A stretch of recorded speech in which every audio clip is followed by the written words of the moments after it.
Hi everyone, welcome back to the weekly politics show. It's 2022. So in this exciting lineup, we've got our first section is Citizen Andrew.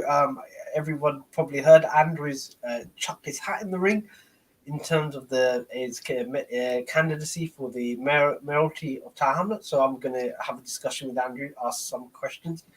And then moving on, we're going to discuss the budget. So the budget is coming up. That's going to be really contentious. It's an election year. Let's see what's in there. Are there any surprises, or do we anticipate any surprises? And then moving on, we're going to talk about St. George's. That's a massive issue of the swimming pool closing down in Shadwell, in the Shadwell area, north of Wapping. So there's been a lot of discussions about that. And then finally, we're going to talk about the proposed Ballymore building in the Canary Wharf. I think 52-story, and there's some. It was going to go to planning, got pulled back. There's issues about fire safety, so we're going to talk about that. So we're going to go straight into a break. After a break, we're going to go straight into our first section, Citizen Andrew. My Q&A with Cllr Andrew Wood about his bid on the mayoralty of Tower Hamlets.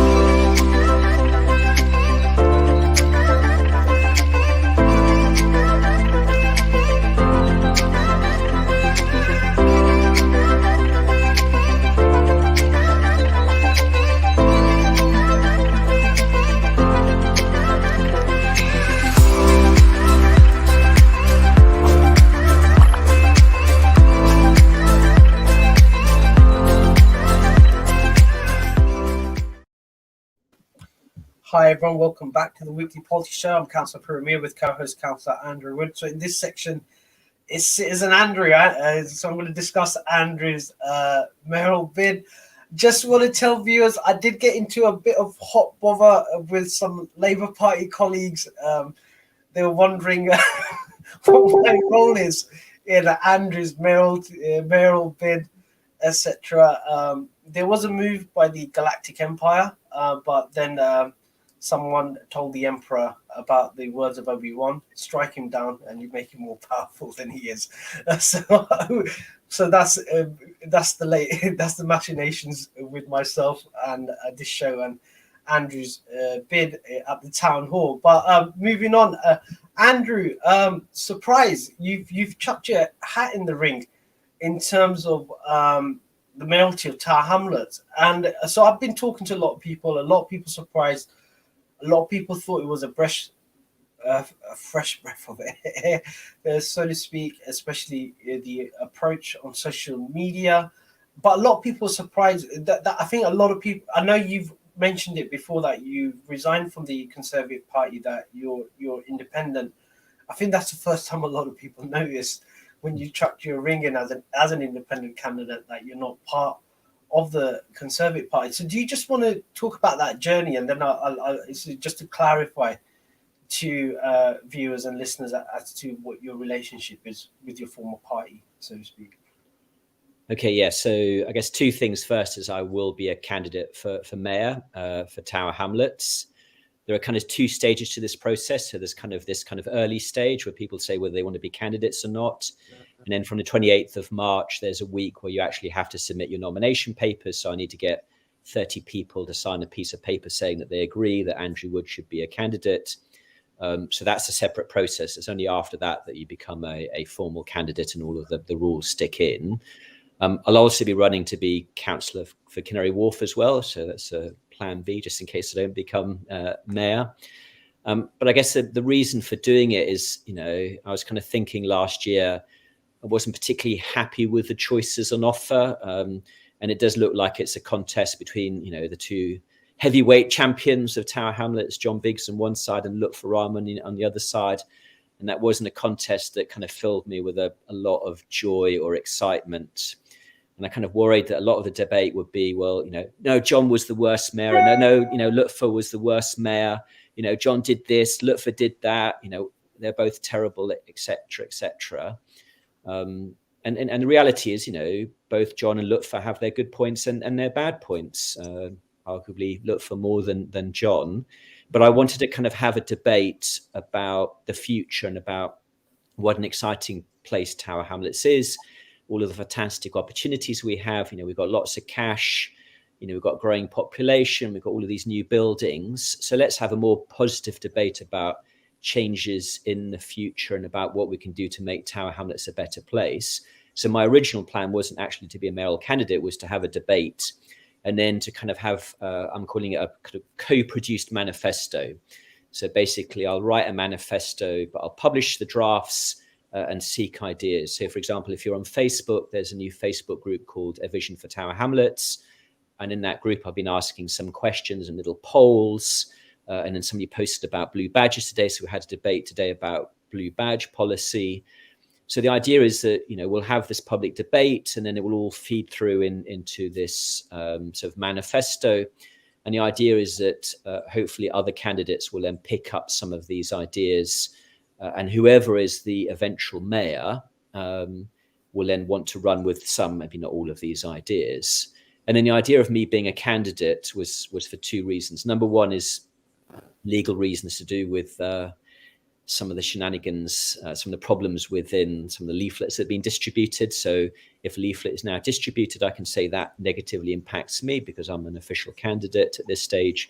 But the second reason is that, you know, if we do come up with these really good ideas and a great manifesto, and that's still a big if because there's a lot of work to do. But let's say we do that and people like the idea. The idea is I then stand and sort of say, well, a vote for me is a vote for those ideas. And if I get enough votes, A, I might affect the eventual outcome. B, I might win. I mean, there were three Facebook polls that were done in 3 different Facebook groups. And in 2 of them, I was leading. And in the second one, I was second after Lutfer. I'm not saying those polls are scientific or accurate or anything like that at all. But like in the group that I run, and obviously I would have expected to do well, you know, so I got 768 votes, Lutfer Rahman got 57, John got 47 votes, Rabina 10, and anyone but Lutfer got 10 votes. And I would have expected to do well in a Facebook group that I run, but I have been genuinely surprised about how poorly John Biggs has done. And I know, you know, that this is not reflective. You know, this is people who are very active on social media, so that's not reflective of the wider voting public. But I still thought it was interesting nonetheless. So that's the general idea of my campaign, to try and come up with something more positive for the future of Tower Hamlets. And yeah, and if people like it, great. And in terms of me being used to be a conservative, some people will always hold that against me and won't vote for me because that's where I came from politically. But I quit the Conservative Party in February of last year. I'm still in the Conservative group of councillors, which I know confuses people, and that's simply in order to have an opposition group. If I'd left the Conservative group, there wouldn't have been any opposition party in Tower Hamlets from February of last year until last autumn when Aspire won the Weavers' Ward by-election and also formed a political group as well. But I didn't know that last February. So that's the reason why I kind of stayed in, because I think, you know, Tower Hamlets needs an opposition. Well, the interesting thing is the Greens are not putting up a mayoral candidate. Mm-hmm. And so the way I see it, you're seeing the manifesto process to give voices to groups out there who don't, at the moment, have a voice. So the fact is, the reality is Tower Hamlets is a one-party state, you know, with Labour, with a supermajority, and an executive mayor. So if people are not happy with local Labour or feel that those ideas or their concerns are not expressed, then I guess your manifesto process is a way of actually feeding in those concerns. Is that correct? And it'd be quite interesting to see what comes up and what the issues are, especially for me as an elected official, to see whether I'm in a bubble or where I'm actually in touch with a lot of the concerns, so to speak. Has there been any surprises of issues so far? So, I mean, we're still at the beginning of the process, and so far I'm mainly interacting with people who I already know from Facebook. And this will be one of the weaknesses of this process. It will mainly be on social media. But then having said that, we're still in a COVID situation where it's difficult to hold physical meetings. And I will have a program of going out to each area and sort of trying to meet as many people as possible. So I'll try and go to all 20 wards over the coming months to have that kind of wider debate and attend hustings and all the rest of it. But having said that, given the demographics of Tower Hamlets, the reality is that, most people are on social media, and it is a way of reaching, lots of people. So the Facebook group that I run is just short of 30,000 members. Most of them are from Tower Hamlets. So, you can have some very interesting debates with really large groups of people.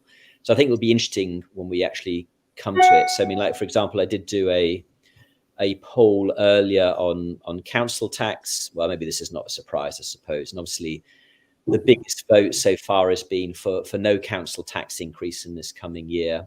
And then this, second highest vote is actually for the 1% increase, which is what Mayor John Biggs is proposing to have.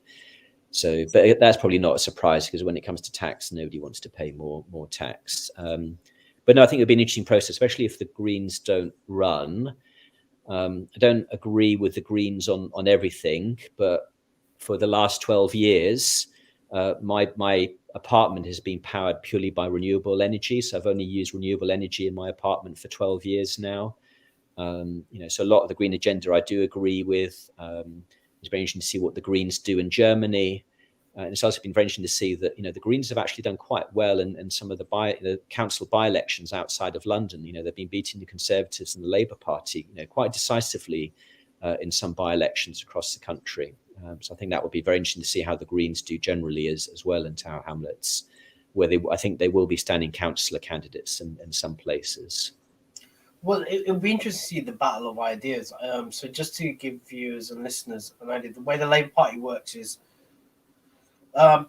there's a consultation of members, quote unquote consultation, that's taken on board by the Labour group of councillors, and then they put a document together, and then the Labour group of councillors agree on that manifesto, and then that's published. So that hasn't been done yet. And there are some big issues of rising land prices and overdevelopment, so to speak, and the impact that it has on areas. Be interested to see whether that's taken up, because the other issue is obviously the usual suspects of ASB, rubbish collection.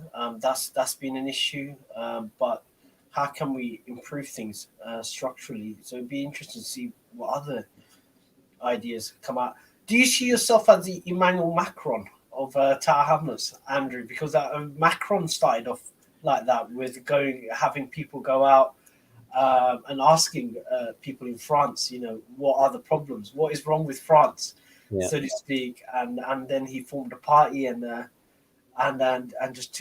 became president. Do you see yourself as the Emmanuel Macron of Tower Hamlets, asking people what's wrong with Tower Hamlets, and then having a collective solution?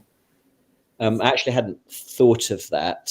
Strangely enough, I've actually been listening recently to it's an Audible book where you sort of listen to the book. It's from the early 1970s. It's called State of Emergency by Dominic Sambrook, who's written some really good books about the kind of history of Britain post-war.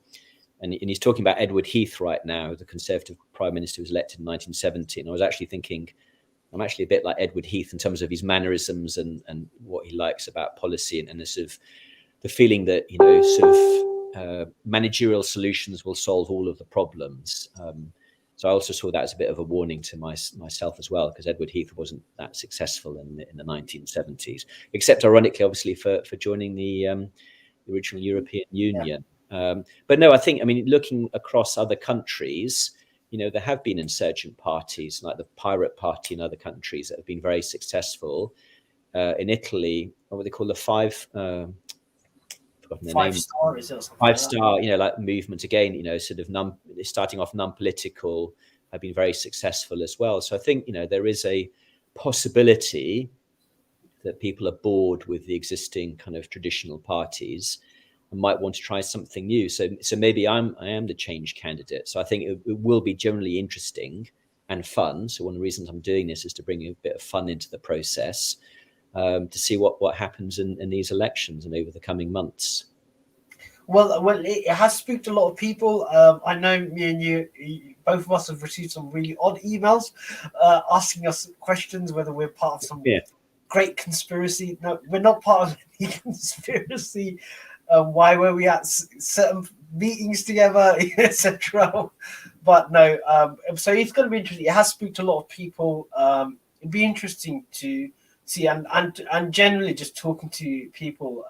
People are excited. It's a genuine breath of fresh air. That's what it is. It's just an alternative space to have some adult conversations.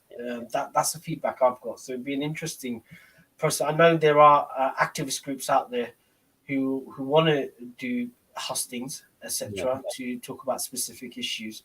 So it'd be an interesting perspective to have yourself and other voices there to provide an alternative to the grueling boxing match that we will be subjected to of two tired boxers boxing it out the last match before they retire, so to speak. So we're going to go straight into a break.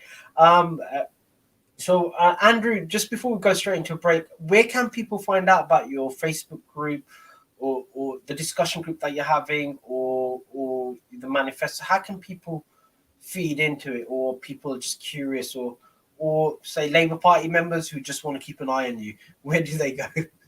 Yeah, so I mean, the main debates so far are on that Facebook group called A Vision for Tower Hamlets. It's public, so you don't have to be on Facebook to actually read it. I am working on the website as well. There will be surveys, but the plan very much is to do as much of this in the public domain as possible. And I'll announce next week. So physical, I'll stand on a street corner on, Roman Road at X time on X date, so people can come up and talk to me.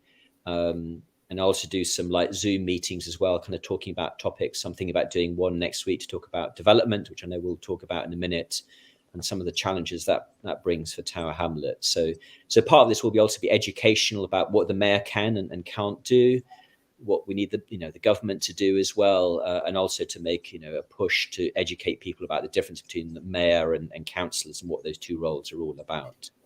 Are you looking for volunteers? For example, if someone wants to help you out, how do they help you out? What's the best way of them? So just email me. So just Google my name, Andrew Wood, Tower Hamlets. Somebody offered to help yesterday, which sounded like a very serious offer. So I need to write back to them tonight with a process as to how that's going to work. So. Cool. Watch this space. Someone did accuse this show of being a platform for Andrew's secret platform for being Andrew's mayoral bid, but then someone did say that we were the equivalent of Ian St. John's and Greavesy of Hamlet's politics, and people a bit of light entertainment. So we're going to go straight into a break. After the break, we're going to go straight into the budget. And ask the question, what's going to be in the budget, and how that's going to have an impact on the elections. We're going to go straight into it.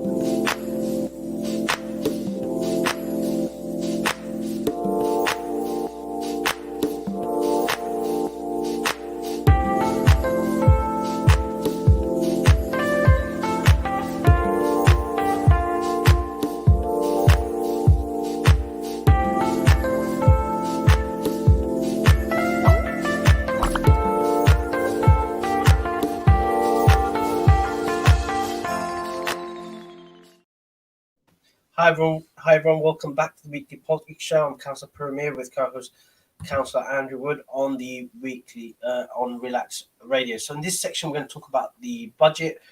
So the budget is being decided. It's going through its final sort of shape, so to speak. Especially the spending increases.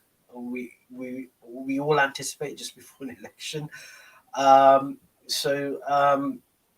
Andrew, any surprises in what you've seen so far? I know someone showed me a chart where after elections you have this massive tax increase and cuts to services, and just before every election year, you see a reverse in that. You increase spending and less council tax. Yeah, has that been more of the same, or has there been any surprises to that?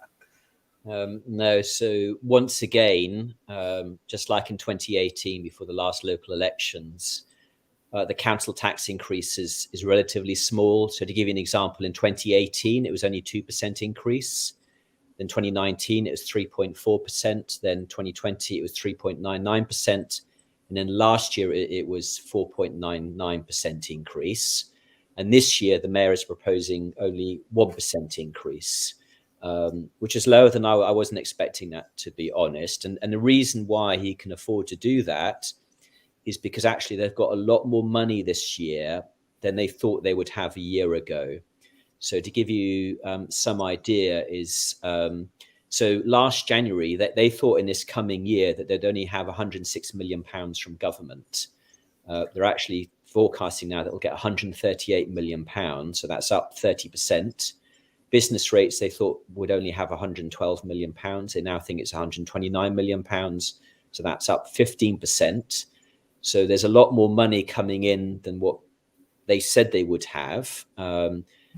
So as a result, even though they're putting up spending will increase by 6.5% compared to what they thought it would be, they can get away with council tax only going up 1%. And despite all of that, in the budget, there's a line which is called allocation to one-off projects to be confirmed, £5.4 million. So basically, they've got £5.4 million of excess money. It's a one-off, so they don't necessarily expect this money every year. That they want to allocate to something they haven't decided yet. So I did put on Facebook, so saying, how do you want to spend £5.4 million in the next year? Because it's a lot of money. So if you've got any ideas, let Mayor John Biggs know, or me know, or your local politicians know, because that will be part of the budget process, I think, is deciding how to spend that money. It might be for the Jubilee celebrations for Her Majesty. I know we were getting a bank holiday. It's probably Tower Hamlets might do a special event to celebrate. But I think it is typical of the executive mayoralty, and you've seen it with the previous mayor as well, that you do have a lot of discretion in terms of what you can do with the public funds, in terms of one-off grants, etc. So it'll be interesting to see under what categories or what objectives they're meeting, because I know both mayoral candidates are meeting up with special interest groups, etc., who are sort of like putting certain demands forward or demonstrating certain needs, and it'll be interesting to see how they respond to that. And so like I think we're going to get more clarity at the end of this month as to where that £5.4 million is going to be spent. But is this the right way of using public funds?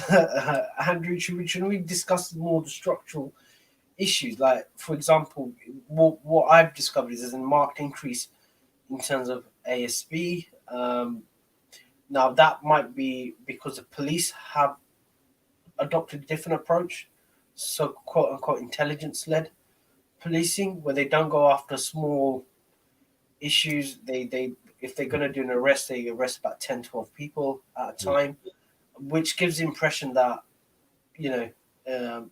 things have just let loose, so to speak. Shouldn't we be addressing those kind of, having those discussions sort of ish, instead of these one-off payments? Is it? So I think there's two problems. So one problem is that the council always fears the worst about future funding years. So every year, we've seen this for years, is they always underestimate the income that's going to come in future years. So that leads them down the road of making bigger cuts than I think they need to do. And I know there's a very vocal Labour councillor, who I'm not going to embarrass by saying his name, but he's, he says this every year, and he's absolutely right. He always says, you underestimate the income, you cut too much, or you plan to cut too much, and then next year actually there's more money than you expected. But, to be fair to the council, there is a genuine difficulty about forecasting future years. So this budget, it's a 1 year only budget, whereas normally we do 3 years. And part of the difficulty is because the government are talking about changes to business rates and changes to the way councils are funded. And most people are assuming that both of those will be bad for Inner London Council. So it may well be that, yes, we've got a lot more government money this year than we were expecting. And actually it's gone up the last couple of years, but it might go down in future years, which actually does make it very difficult to plan in future. But having said that, the council always assumed the worst case. So like new homes bonus, they assumed it was dead, but actually, no, we're getting more money in the next year. So, it is very difficult to make some of those long-term decisions. But having said that, we need to find a kind of middle ground. And I think we have in some areas, we have cut too much.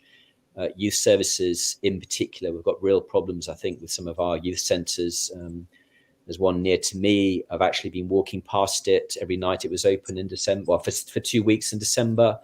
Every night I went past it, didn't see any children there because of a whole bunch of operational reasons.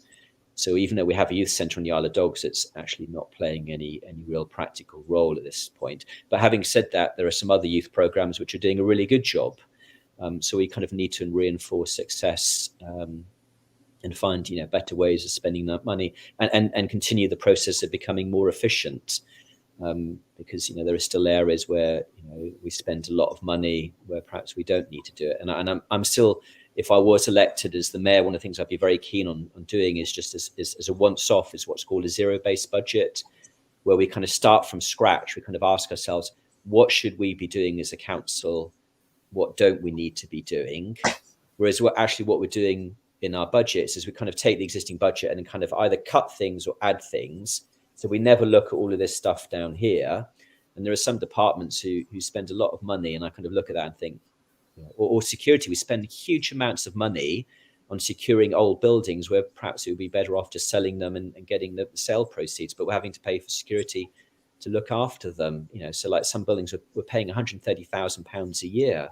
You could run, a decent youth centre, well, not decent, but an okay youth centre on £130,000 a year. But no, we're spending it on security instead. So I think that's, if I was elected mayor, that's what I would want to do, is kind of just look back at the basics again.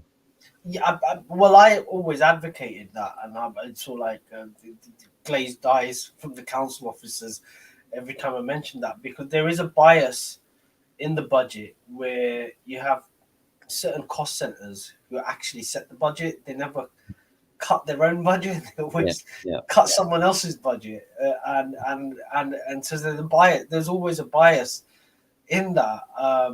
And so it'd be good to have a fresh pair of eyes, just taking everything apart and questioning everything. And that hasn't happened. And I did speak to, it was Neville who was the previous, sorry, there was a previous chief financial officer, and I did say to him, like, look, why aren't you doing this zero-based budgeting? Because we are doing it, but we're doing it phase by phase. But I never understood which phase or which part they were looking at, instead of just having an exercise.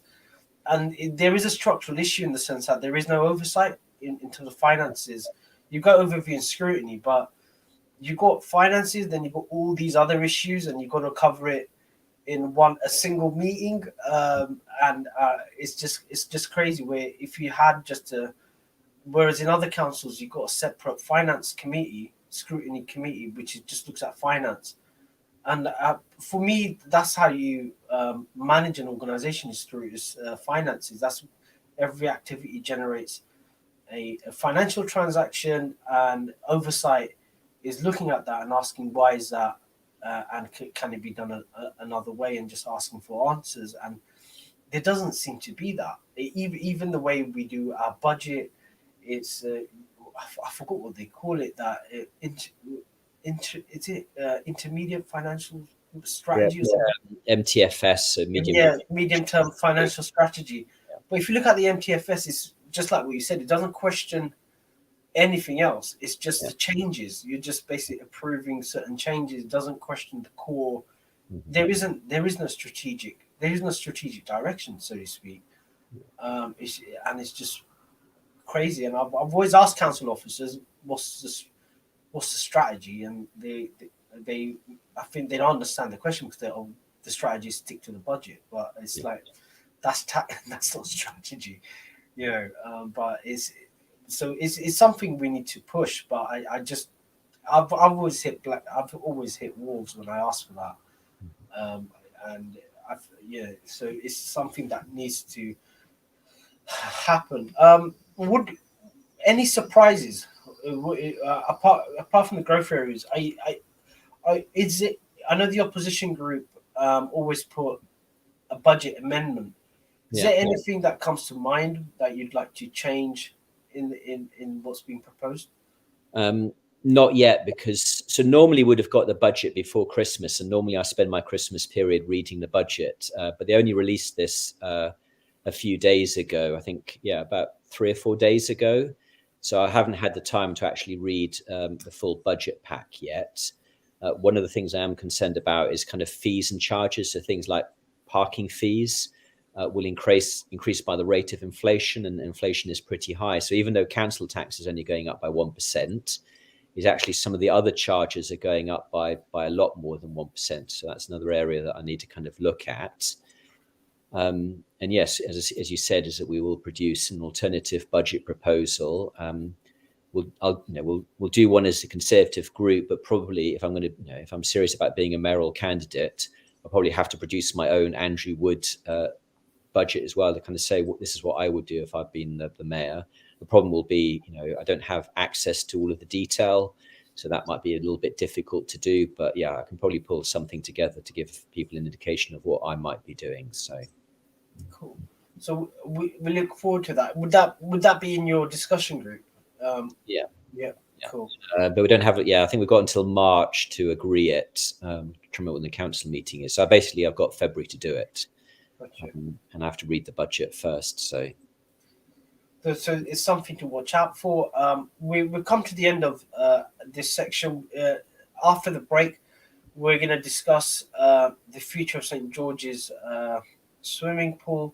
That's a swimming pool in Shadwell that's been closed now due to structural issues that's been discovered by the council. But it seems like there's an alternative put forward by stakeholders.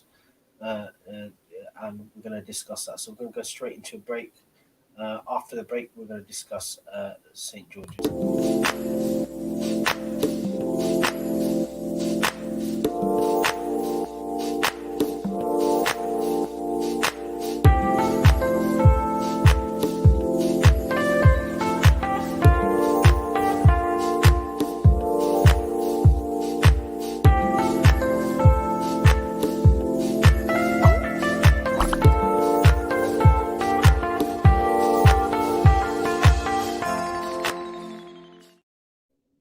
Hi everyone, welcome back to the Weekly Politics Show. I'm Councillor Puru Miah with co-host Councillor Andrew Wood. So in this section, we're going to discuss the future of St. George's swimming pool. So Andrew, this is something that you've been closely following. You've been liaising with the stakeholders, campaigners, etc. I know the councillors in Wapping have been quite vocal. So as a councillor, Rabina Khan, who represents Shadwell, has been quite vocal. The Whitechapel councillors have been there at the demo as well. So it seems like it has gathered a head of steam and causing problem for the mayor as well in terms of the demographics who are basically agitated by it. Mainly a lot of people in Wapping, elderly people, use the facilities, votes that Mayor John Biggs was banking on, so to speak. So I know privately he is concerned about what Wapping thinks, so to speak, and Wapping doesn't think that highly of what's happening in centre of St. George's swimming pool. So what's the latest, Andrew? I know when we previously discussed, there was a counter proposal to the council by community groups. Instead of closing it down, can it be rescued?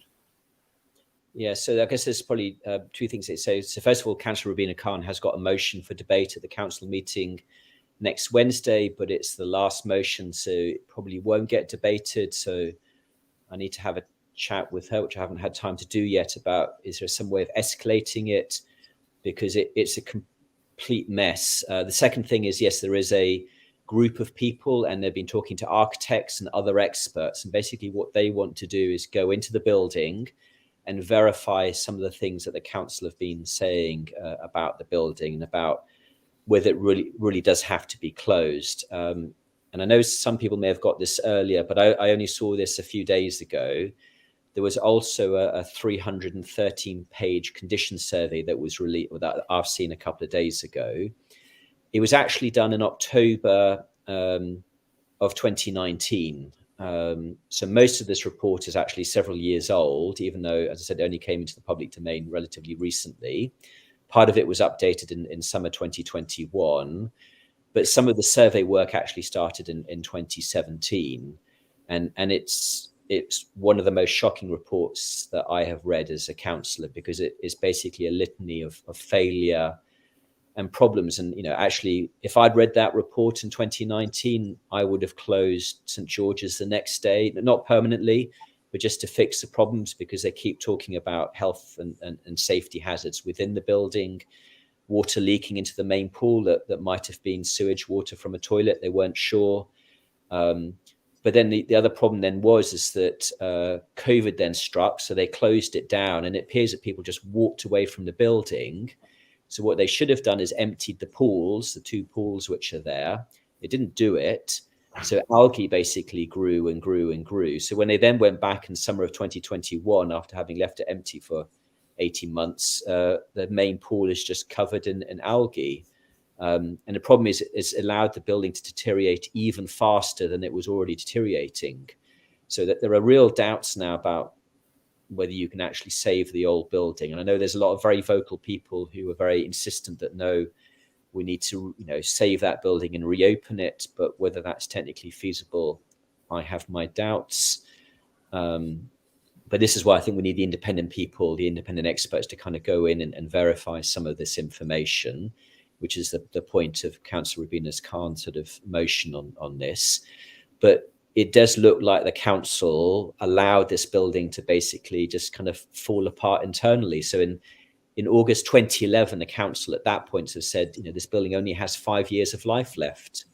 So they kind of knew by 2016, that's kind of it. And what doesn't appear to have happened in 2011 to 2015 under Mayor Lutfur Rahman or under John Biggs is kind of any long-term planning for that building until they did these condition surveys. So it's almost like they were asleep on the ball, weren't doing proper maintenance. There were no proper manuals. Everything was run manually because all the automated systems had failed. On the fire alarm panel, it showed a fault. There were fire issues potentially, but nobody was dealing with those issues. And the building was just getting worse and worse. And when you look at some of the pictures of what it was like inside, it's not good. So the council and GLL Better, who were looking after it day to day, clearly were not looking after that building or coming up with a long-term plan until COVID struck, and then the building kind of gets even worse. And then it's only, I think, in the last year, the council have actively been looking at options, and they did this survey. Which finished a couple of days ago.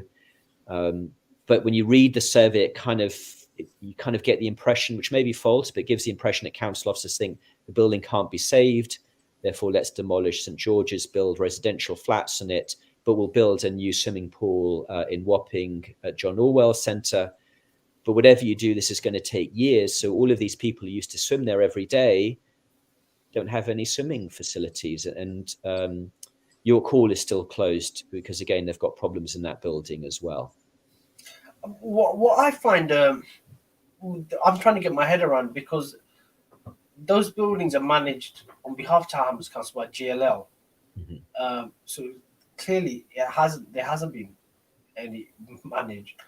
So surely they're in breach of their contract, aren't they? Has anyone raised this issue? Like, shouldn't we be clawing back money from GLL? I know they gave a subsidy. The council gave a subsidy to GLL, but surely there's a breach of contract. And if you're not going to go after them on this breach of contract, then what's the point of having a arm's length what's the point of having another company manage it? You might as well just manage it. What's the advantage? I don't see any advantage there. Well, I mean, because they're also meant to be the experts in operating facilities. But having said that, these reports I talked about, they've been commissioned in 2017 and 2019, were commissioned by Tower Hamlets Council and were sent to council officers. But as I said, so one of the problems is that, they do say very clearly that the way the staff had to operate that building was unsafe. And this is GLL staff who were unsafe. So where's the duty of care? Is it GLL that's responsible for their staff operating the building unsafely, or was it the council because it's their building? And did they share these reports with GLL? So when I was reading the report, I sort of wrote in the margins, and Councillor Peter Gold read the same report the next day. We both thought, did anybody at the council actually read this report? Because it is 313 pages, because that might explain why they didn't deal with some of these issues. And I don't know, because as I said, I never even saw the report until we asked for it last Friday. And then I got it on Wednesday, and then so I spent 3 hours on Wednesday night until 11:30 reading the thing. Speaking to residents who have been, that site has been earmarked for closure before 2010. I think 2008 or something like that. That was when the first discussion was to build residential on it, and so there is sort of like a theory amongst residents that the building was just basically run down to allow that initial plan to go ahead. And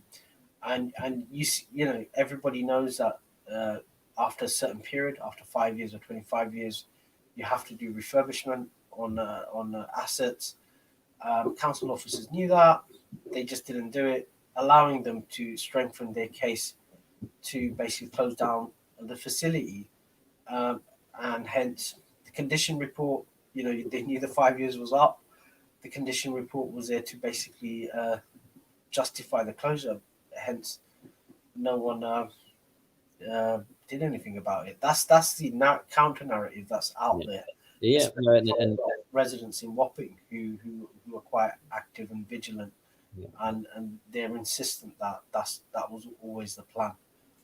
No, and there is some evidence for that. Having said that, in 2008 there was actually refurbishment of the building. So they replaced, I think, 4 of the 6 boilers in 2008. But those boilers have a 20-year lifespan. So there should have been something in the council that have said, come 2028, we're going to have to replace the boilers again. And that's quite difficult. And there was evidence. So after 2011, when they agreed a 5-year lifespan, there is some evidence of some basic works in like 2012, 2014, and 2015. But it was obviously very obvious in 2011 that they knew that there was a limited lifespan left. And what was missing, and this is what Hackney Council did, because they also had something called Britannia Bars, so that was going to fail, very similar. But what they've done in the last few years, and I think they took less than 2 years to do it, they built a brand new bars for about £48 million. So they seem to have planned ahead, whereas we didn't. We just seem to have let the building just deteriorate. COVID accelerated that, and then now we're in a situation where the bars have been closed for 18 months, more than 18 months now, probably won't reopen.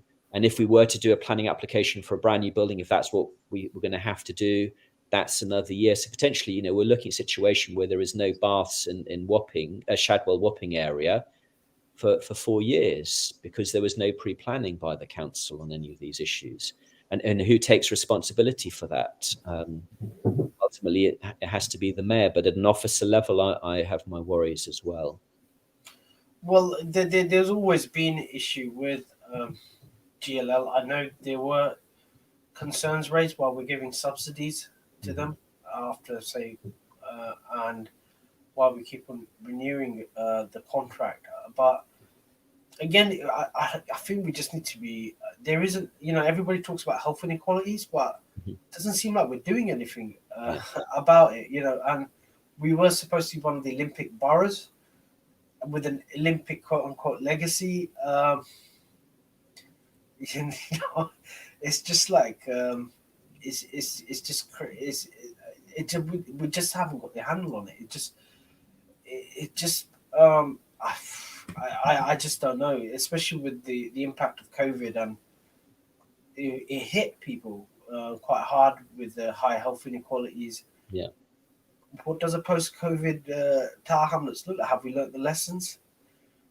Yeah, so I think it is something to discuss, and it'd be interesting to see if that comes up in the manifesto as well, as to what is the future of a healthier Tower Hamlets. How do we reduce the health inequalities? How do we get people more active? Like, I've spoken to residents, they did try to go out to the park, a lot of elderly residents. So I was out riding my bike in the morning around my land, just because one elderly resident just wanted to show me the issues. People, it's not safe to walk in the parks, and he was saying, look, because COVID, a lot of people wanted to go out for a morning stroll. They felt unsafe because of the issues. So how do people get healthy? Because they're just sitting at home getting ill. That's what it is. But again, no one's picking that up.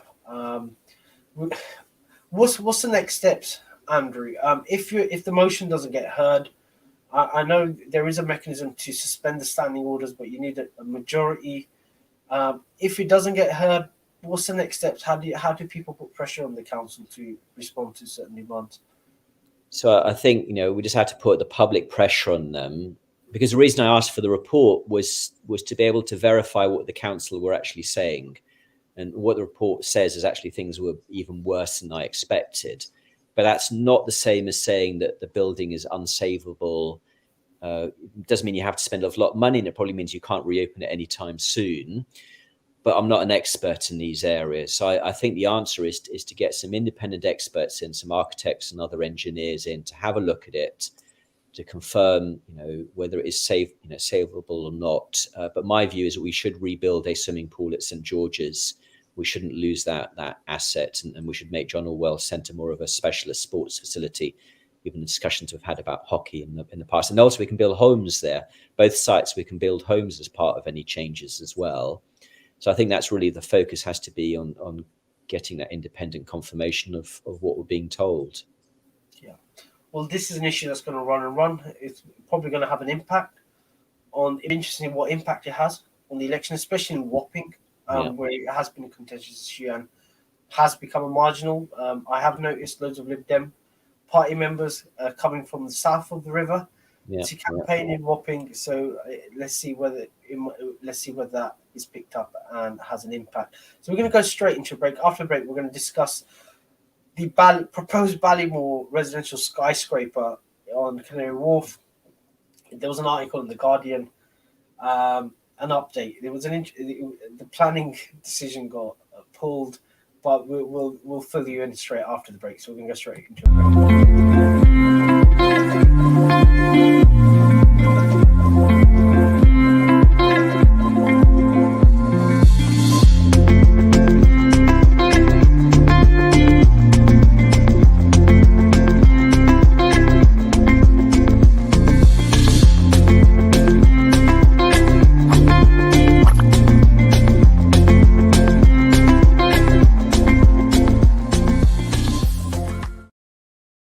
Hi everyone, welcome back to the Weekly Policy Chat. I'm Councillor Puru Miah with co-host Councillor Andrew Wood. So in this section, we're going to discuss the controversial skyscraper proposed by Ballymore. There was an article in The Guardian which was pushed out saying, how can Tower Hamlets Council approve such a tall building with a single stairwell?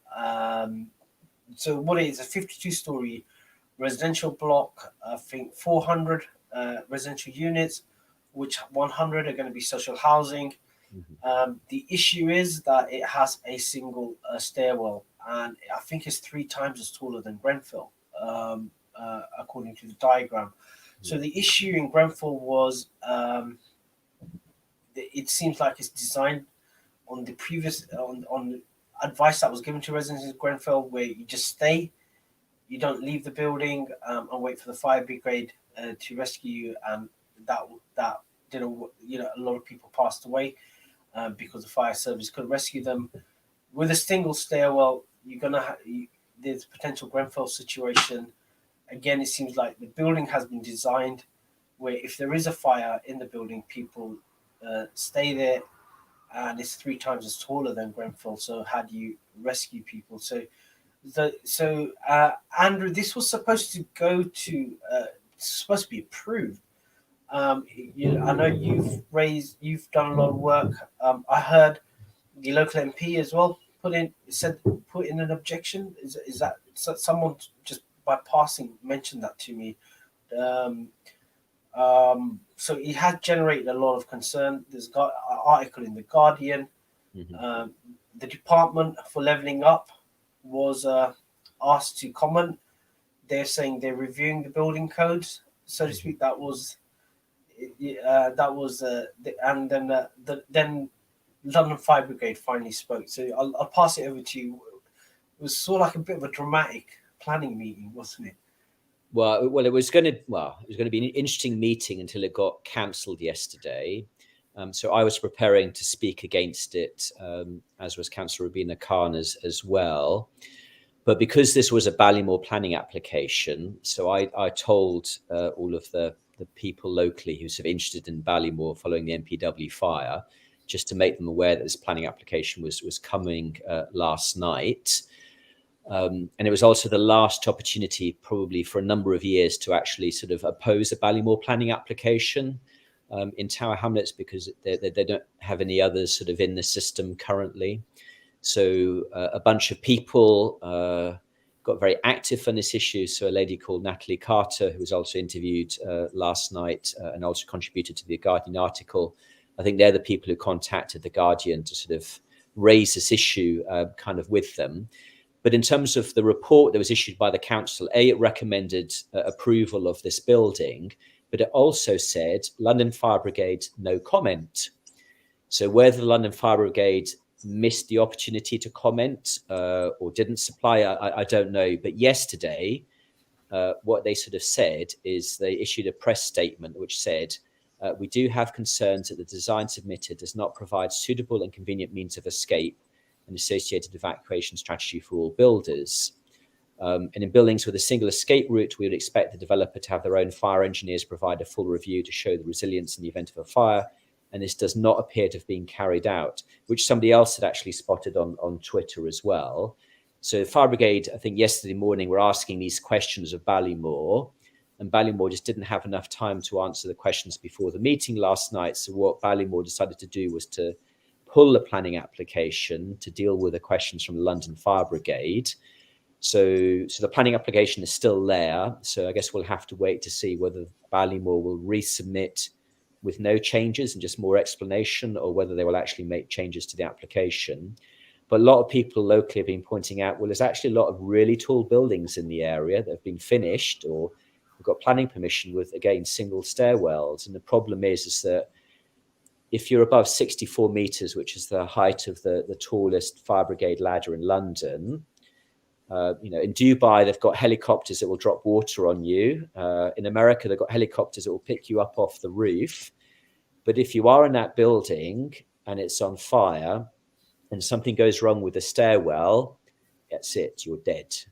Nothing can save you. So the whole idea of the two stairwells is to have some backup and redundancy in case something goes wrong. So, for example, in MPW fire, their stairwell filled with smoke.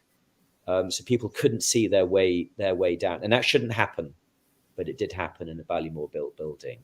And I think that's why people want this two stairwells, is because a lot of other countries have rules that say over a certain height, you should have two stairwells. And I think this is an area where Tower Hamlets Council, because we build and approve more tall buildings, probably than the rest of the country combined.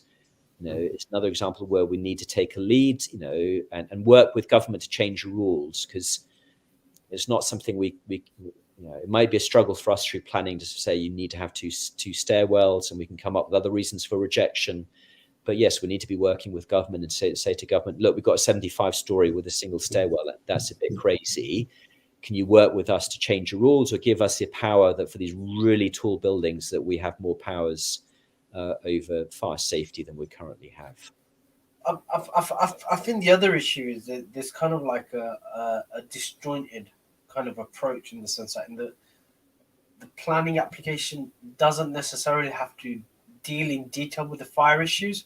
Yeah. So just to give listeners and viewers an idea, so just say I'm putting up a building, I put a planning application in to the planners, they approve it, and then I do a separate application to, say, the building regulation officers with detailed plans about what would happen in an event of a fire, in terms of the materials being used, or sort of like the distances, and the mechanisms to make sure that people evacuate the building safely. And I think I always was surprised by that, because I have been informed by, sort of like, I used to work in commercial properties, that a lot of the time people used to buy buildings, or once a planning is done, they buy the building with the planning application, and then they realize that they can't actually build it because no one's actually gone through whether this thing is compliant in terms of fire regulations. Yeah.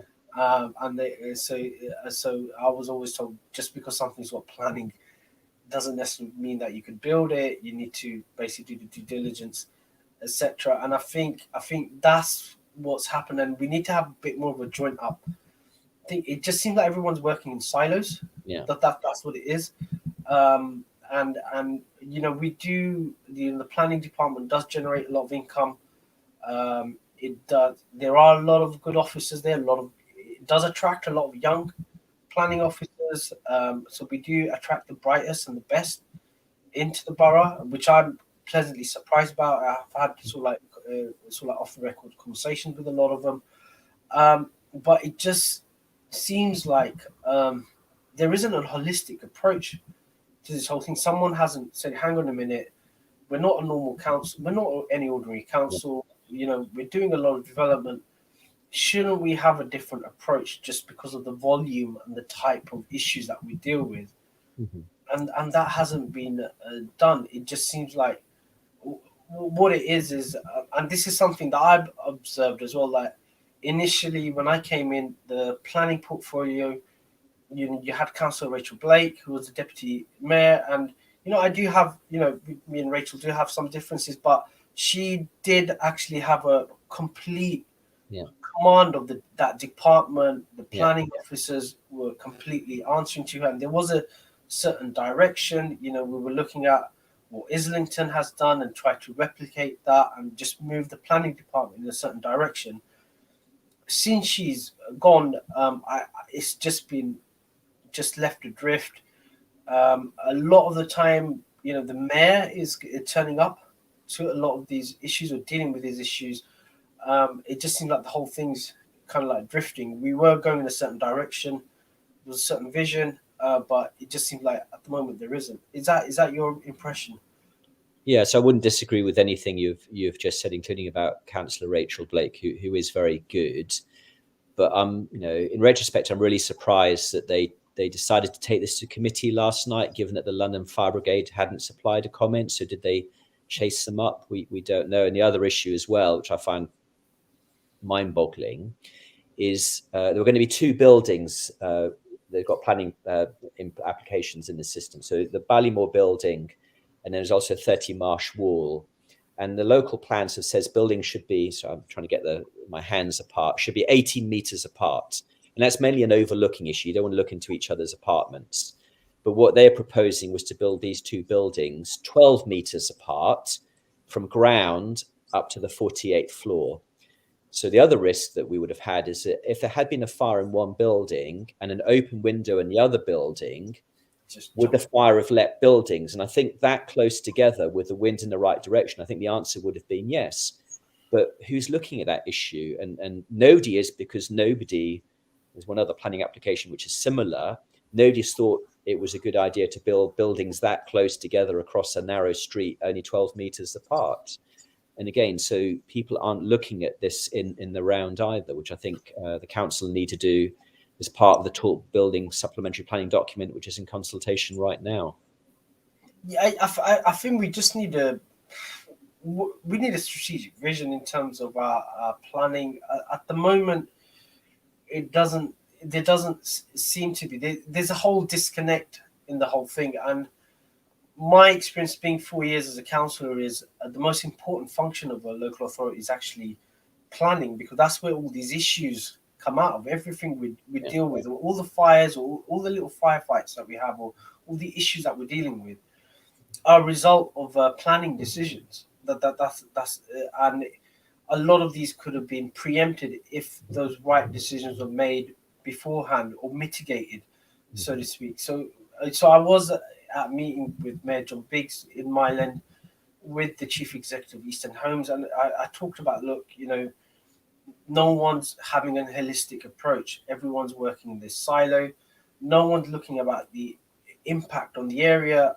And I did remind Eastern Homes that they do have two functions. One is as a developer, the other one as a social housing tenant. And they need to take account of both of their roles, because what you don't want to do is build up problems as a developer, and then you're dealing with continuous issues as a housing management issue. And I think that's the same issue with Tower Hamlets Council, in the sense you've got a planning authority that operates in a silo, and then all the other departments are dealing with the consequences of it, and they're not talking to each other. Just saying, look, hang on a minute, these are the issues we face. Can you guys mitigate it when you're having discussion? It's just crazy. And I did say to Mary John that there needs to be a new approach. We need to have a much more holistic approach. At the moment, it's just operating in silos. Is that something you're going to change as the mayor? So that's part of the debate, because there is a lack of a strategy in a number of areas, whether it's sports or regeneration. But what is the vision for Tower Hamlets? What are the challenges we're trying to confront? So working from home, what does that mean for us in terms financially, but in terms of population? The population changes. Lots of Chinese. Lots of people from Hong Kong moving to Tower Hamlets. What is our answer for that? There's a whole wide range of things that we just either we don't talk about or we're just ignoring. And this is, a mayoral race or competition is as good an opportunity as any to have some of those debates. Well, I look forward. We look forward to the hustings in Canary Wharf, where a lot of these issues are going to be discussed. And see what the candidates have to answer, except for we need more housing. Yes, we do need more housing, but we need sustainable housing, as they say. But we're at the end of our show. Any final words to our listeners and viewers, Andrew? Anything to watch out for in the coming week? I know the Labour selections are coming to an end, and we might do a special section on the runners and the riders and the people who fell off their horse as well at the final, Steve. But anything else to watch out for? No, so anything coming up next week is the cabinet meeting to look at the budget. I think on Tuesday. We've got a council meeting on Wednesday, which will be very interesting as well. But perhaps we can talk about that next week. So cool. Well, thank you again, everyone, for listening in and watching the weekly politics show. I'm Councillor Puru Miah with co-host Councillor Andrew Wood on Relax Radio. Have a good weekend. Thank you very much. Bye-bye.